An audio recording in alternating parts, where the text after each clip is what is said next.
Fala pessoal, tudo bem? Pessoal, sou proprietário de uma Factor 150 2022. Pessoal, hoje eu venho falar de um problema que eu estou tendo com a minha Factor.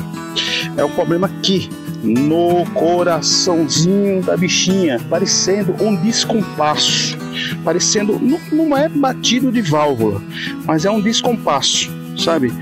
Falam que é um problema crônico, então eu estou fazendo esse vídeo, tá? Se vocês passaram por isso ou estão passando por isso, deixa um comentário para mim aí.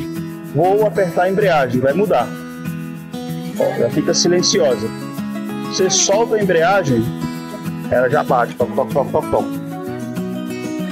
Alguns mecânicos falam que isso é um problema crônico da Factor 150 a partir da 2021, né? Essa minha é 2021-22, né? Eles falam que é problema crônico. E eu tô querendo resolver esse problema.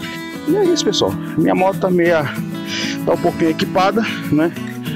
Com esse aqui foi a última aquisição. Tem um vídeo falando sobre ele, mas posteriormente, se vocês quiserem saber mais detalhes, eu vou estar falando sobre algumas coisas. Falem o que você acha, falem o que você quer que eu faça um vídeo, né? Eu vou fazendo. Tem esse suporte aqui que é maravilhoso, né?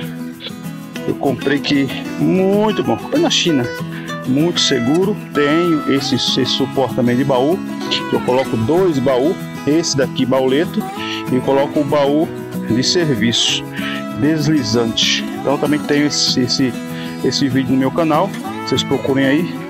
Pois é isso, pessoal. Factor 150 2022.